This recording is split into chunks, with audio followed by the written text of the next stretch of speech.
Finance Committee meeting and special call committee of the whole meeting to order is Monday, December 12th, 2022, and the time is 3:33 p.m. Councilors, have you had a chance to look at the minutes from the last meeting? Yes, ma'am. Is there a motion for approval? I move approval. Second. All in favor say aye. Aye. The minutes from the last meeting have passed. Next is the consideration of the consent agenda. Councilors, do you have any items you would like to place on consent? Councilor Abbott?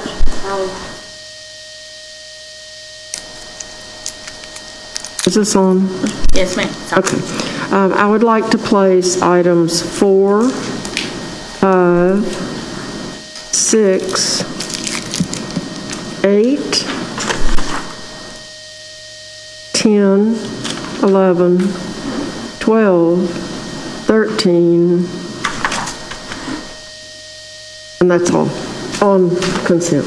Okay. Thank you, Councilor Abbott. Madam President, are there any items you'd like to place on I don't have consent? any items to add or remove. Okay, so there are items 4 and 5 on page 1, items 6 and 8 on page 2, items 10 and 11 on page 3, items 12 and 13 on page 4. Move the items. Second. All in favor say aye. Aye. Aye. The consent agenda passes, so if your item was placed on consent, have a good afternoon. First item is item number 7, a resolution authorizing the mayor to execute any and all documents required for the city to complete and submit a grant application with Bloomberg, the Bloomberg Initiative for Cycling Infrastructure Program to implement transformative cycling infrastructure improvements in the city of Birmingham if awarded. Move the item. Second. Chief? Hey, we have Mr. Colin Alexander come up and present to the committee.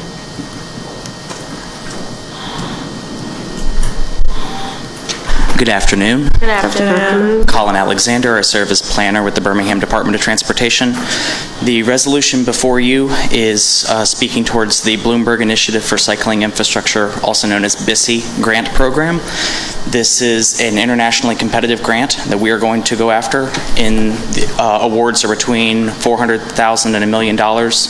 There is no local match, so there's no funding that we're requesting from anybody here. The resolution would simply allow us to accept funds if awarded. This program is designed, it's internationally competitive, designed to encourage innovative cycle infrastructure. And so we think we have a good story to tell in the city of Birmingham due to our lack of cycling infrastructure historically. And we took some time to really look at what is a project that we think could be competitive. And so we are looking at how to connect Rotary Trail to Railroad Park along First Avenue South. Difficult roadway to connect in terms of bike infrastructure. Bloomberg, based on what we've gathered from the NOFO, Bloomberg really wants to be hands-on in terms of a lot of the planning aspects of it. So we're not exactly coming with a hard, here's the plan, but we have an outline including bike signaling at the 4 signalized intersections there at 20th, 19th, 3 signalized intersections, 20th, 18th, and 19th. And then looking at reclaiming some of the right-of-way for either as a raised bike lane that would be parallel with the sidewalk, or looking at other options such as reclaiming the left turn lane to use as a bike launching pad to use the signalized intersections to allow bikers to move ahead of traffic and not be caught in traffic. Where is that? You're talking about taking the left turn lane? First Avenue South and between 20th Street and 18th Street. So that's one idea. We're not sold on that. A lot of this is getting input from the experts at Bloomberg. They're going to award 10 grants globally. It's for a 3-year period. All 10 cities get to coordinate and work together on their projects, and there's some technical assistance from Bloomberg as well. Okay. Councilors, do you have any questions? Councilor Abbott? Yes. How much did you say the grants range? What was the range again? The range is between $400,000 and $1 million. And they do want implementation, so it's not just a planning grant. They want to see physical infrastructure be put in at the end of that 3-year period. Okay, and when you said that the bike signaling would allow the bicycles to go ahead of the cars. Are they going ahead of the cars in the car driving lane or their own separate lane? So a lot of those details are going to be fleshed out if we were to win with the technical assistance from Bloomberg. But in theory, they would be in their own separate lane, in which case there would be a signal that would allow bikes to pursue, and then the car signal would turn green. Okay. Because, we've had a lot of people hit by cars on their bicycles, and in fact, I think even Dr. O'Quinn's been hit. So, my thought is, that certainly I've been in my car behind cyclists, and a lot of them don't obey the traffic laws, and something needs to be done about that, because if you irritate the people with the 5,000-pound car and you're a little 200-pound person, you could get in trouble. But running traffic signals is one of their biggest, things. So, I think Birmingham needs more than just some striping on the roads and things for people to ride on. We need some education and some enforcement by someone, just because it's dangerous. And who wants to be the one that runs over a cyclist? And what cyclist wants to be the one that causes his own death or injuries, or the injuries to others? So, I think we need a comprehensive package. And I was wondering, do they just create places for bicycles, or do they help you think through the whole process of how Birmingham becomes a cycling city instead of a city with cyclists? Sure. Bloomberg does, along with some other entities, have resources, and that is part of our overall vision. In this particular application, it's very narrow. We want something that's innovative and is infrastructure based. We're going after this because we believe that connection between Rotary Trail and Railroad Park is a key corridor, and we'd like to see that as a through connection. And we think that signalized intersections, which are something that have been successful in terms of safety mostly in Europe but in other cities in North America, have never been done here in Birmingham. So that's where the innovative part of it would come in. Good. Well, thank you. Okay. Madam President? I don't have any questions, thank you. Okay. Councilor Abbott, are you good to go? I'm good. Okay. Was there a motion in a second? No. Thought we did, but we'll do it. Did we? Oh, well. Well, just in case I move approval, and then if we've already done it. Okay.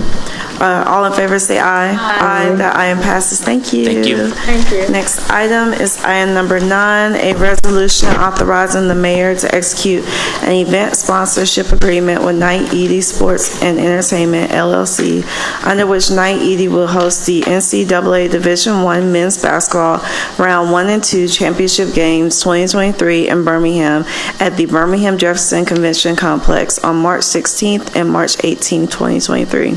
The city will provide incentives to Knight Eady in the amount of $30,000 pursuant to Amendment Number 772 as a sponsorship for the NCAA Division I Men's Basketball Championship, which will generate revenue from out-of-town visitors and will provide positive publicity for the city. Move the item. Second. Chief? Yes. Good afternoon, council members and committee members. Of course, March Madness is coming back to the city of Birmingham. Back in, I think it was October of 2020, the NCAA announced that Birmingham will host the first and second round of the Division I Men's NCAA first and second round championships in Birmingham, and in 2025 will host the regional for the women's NCAA championships. This bid package was put together between the City of Birmingham, the Greater Birmingham Conventions Bureau, Knight Eady, and the Southeastern Conference. What's before the council right now is actually the hosting fee for Knight Eady to be able to host this. That was part of the bid package that we submitted to the NCAA, just because for us to have this bid placed into the to be selected, a conference, the SEC had to be a host or accept them being the host for the actual first and second round. So this is kind of not letting the SEC be the host, but it's actually having somebody be the actual promoter of the event. So that's why we're using Knight Eady to be that conduit right now for this first and second round. Madam President, do you have any questions? Yes, I just have one question. I know this is a very great opportunity for the city.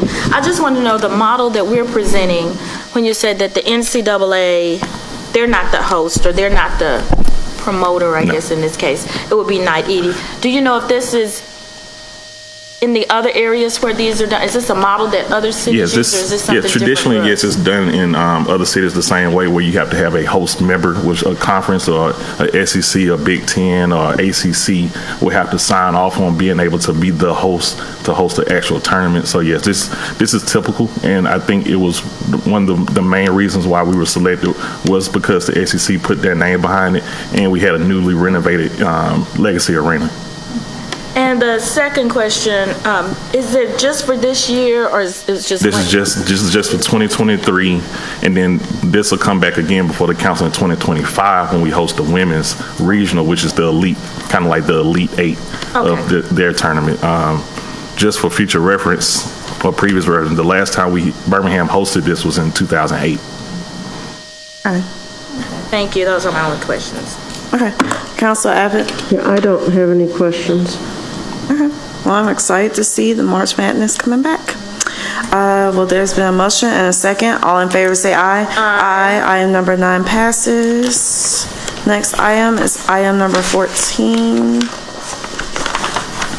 An ordinance to amend the general fund budget for the fiscal year ending June 30th, 2023 by transferring $9,327 from the mayor's office grant match and appropriating $9,327 to non-departmental transfer to fund 36 grant match and amend the grants match fund budget for the fiscal year ending June 30th, 2023 by appropriating $9,327 as an addition to AmeriCorps Vista award received. Resolution number 1131-22. Move the item. Second. Chief. Yes, the council had previously approved this. The only difference was we had the wrong amount for the grant match, so we're just bringing the actual difference that we need to have the grant match for the Vista grant. Okay. Councilor Abbott, you have any questions? Really? Is that the real reason? Mm-hmm. Okay. I know you'd never deceive me, so I'll just leave it there. Okay, Madam President? No questions. Okay, well, there's been... It was the light that helped, the candle helped. Yes, Burn the candle, praying that no one will ask any embarrassing questions. that was the light of Jesus. Well, there's been a motion and a second. All in favor say aye. Aye. That item passes. We don't have any old and new business. The next Budget and Finance Committee meeting will be next year, Monday, January 9th, 2023 at 3:30 p.m. And there's a motion for adjournment. Merry Christmas. All in favor say aye. Adjournment. Aye. Thank you, everyone.